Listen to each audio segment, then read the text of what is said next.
The 1960 U.S. presidential election was one of the closest elections in U.S. history between John F. Kennedy and Richard Nixon. In our timeline, several crucial states were within the range for Nixon to request a recount. However, he chose not to in order to ensure a hasty transition of power from Eisenhower to Kennedy during the Cold War.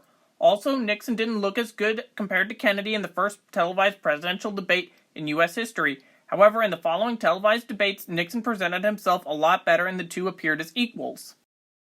There are actually very few conditions that would have to be changed to produce a Nixon victory. In this alternate timeline, Nixon will opt to alter his appearance like Kennedy did in order to look better on camera for the first debate. Nixon will get a slight edge over Kennedy in the election in states that went Kennedy by a slim margin in our timeline. And now that these states go Nixon, he has won the 1960 presidential election. And what's his term going to be like? To start, the Bay of Pigs invasion would probably be successful as Nixon keeps large U.S. support for Cuban exiles against Fidel Castro's regime. Castro's communist government is overthrown after the revolution and he either flees with Che Guevara or is killed.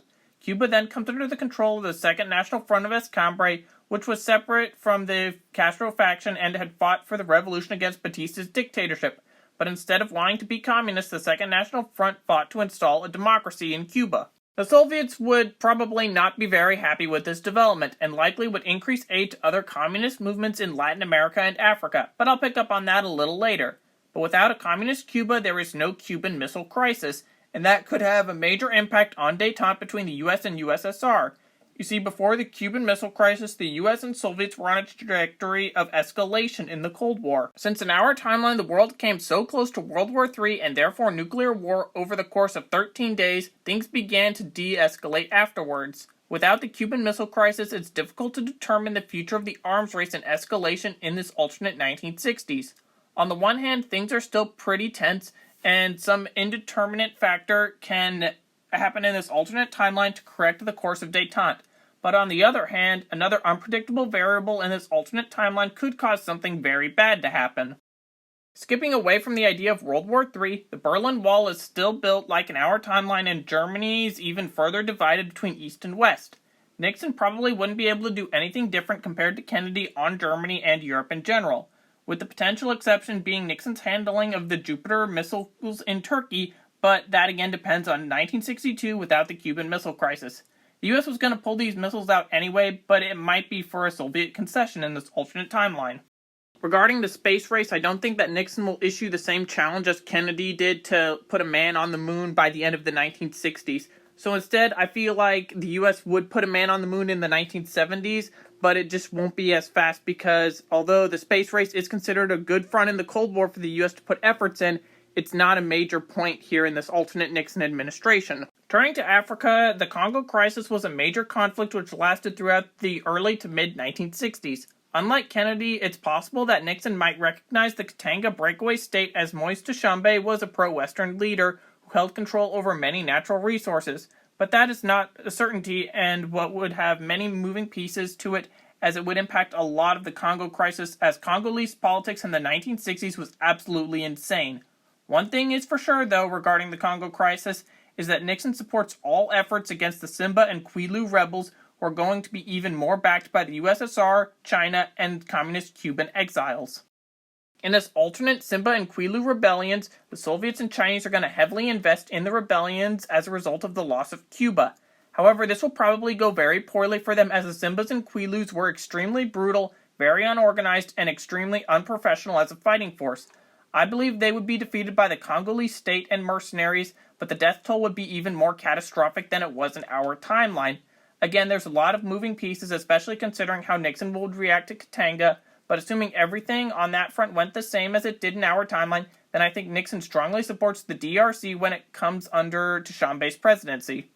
Yes, you did hear that right. The guy who led the Katangese breakaway state became president of the DRC during the Congo crisis and Simba rebellion. I told you Congolese politics was wild. Anyway, the aftermath of this alternate Congo crisis sees Tshombe as somewhat of a strongman in the Congo, making heavy use of mercenaries and foreign support.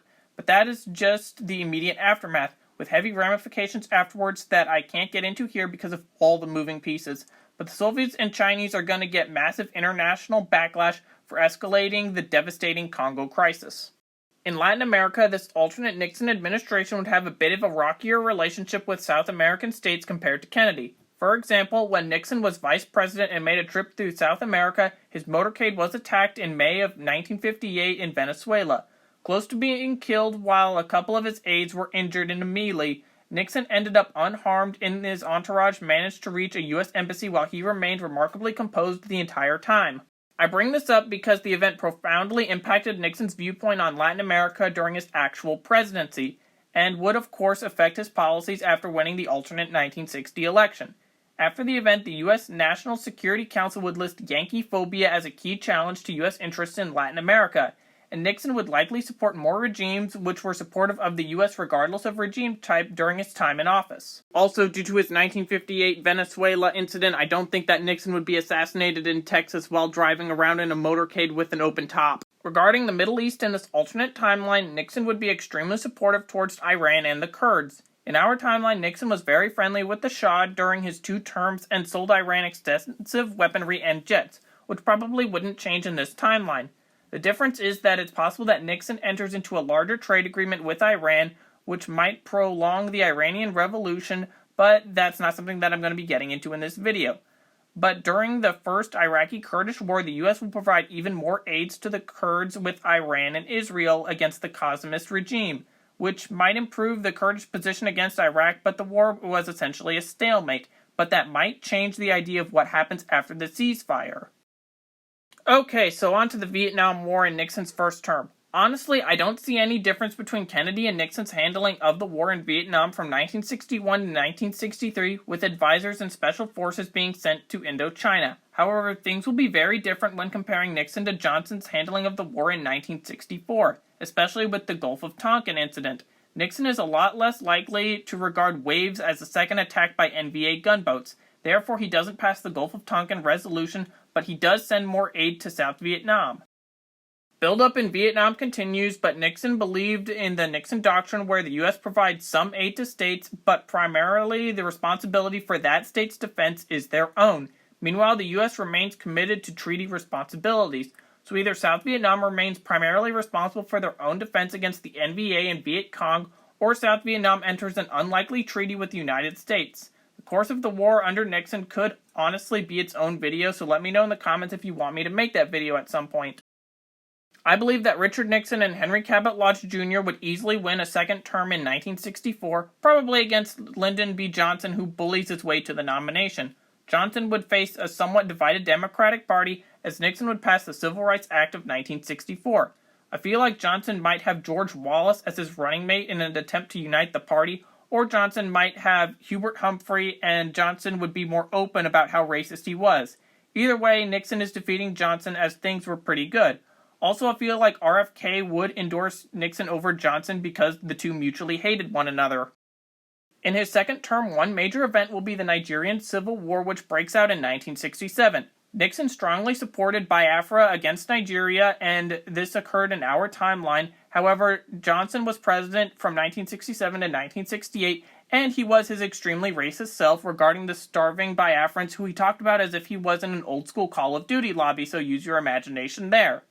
So in the first 2 years of this war, saw Johnson not caring, but the U.S. public did once Nixon was elected in 1968, where the Biafran airlift was launched to save over 1 million lives from starvation. However, Nixon couldn't support Biafra more due to the war in Vietnam. In this alternate timeline, Nixon is the incumbent president when the war breaks out, and immediately supports Biafra in 1967 so that starvation doesn't kill nearly as many people as it did in our timeline due to Johnson being, well, Johnson.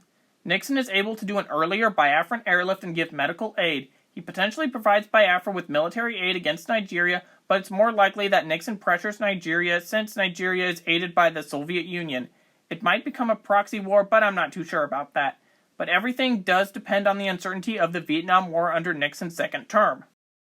Another major issue will be the Sino-Soviet split. In our timeline, Nixon was able to make his trip to China in 1972 and turn China closer to the United States. However, I don't think he would be able to make that same trip to China in this alternate timeline because although the Chinese and Soviet relations have heavily deteriorated, the Chinese have waged war at this time against states like India in 1962 and provided lots of aid to the Simbas in 1964. but Nixon would be preparing for the trip to open up China for his successors. Regarding the Democratic Party, there will be a massive split after Johnson's loss in 1964 between Kennedy enthusiasts and Wallace segregationists. This causes a big problem for the Democrats in the 1968 presidential election, as Nixon is leaving office as a broadly popular incumbent president. Things will depend on who his successor will be. It will determine on how the Democrat voters will react. For example, the Wallace-controlled South would likely vote for him, and the rest of the Democrats would likely vote for a Kennedy, be it JFK or his brother Robert. The Republican Party is in a pretty good spot to win the 1968 election, but it does beg the question of which Republican will be nominated. Henry Cabot Lodge Jr. is the incumbent vice president and would champion a continuation of Nixon. Ronald Reagan would want a more conservative approach, and this would be appealing to the South. Meanwhile, Nelson Rockefeller would appeal to liberal Republicans to create a larger coalition among Kennedy Democrats. The 1968 election will depend on who wins the Republican nomination. Lodge is the safe choice for a Republican victory amid Democrat division. Meanwhile, Reagan and Rockefeller would lean into one side of the Democrat Civil War to gain support against the other. But there's always the chance that something unexpected happens in Nixon's time in office and a Kennedy Democrat wins in 1968. But all of that is just one possible scenario about if Richard Nixon won the United States 1960 presidential election. What do you think would have happened? Write in the comments, and thank you for watching.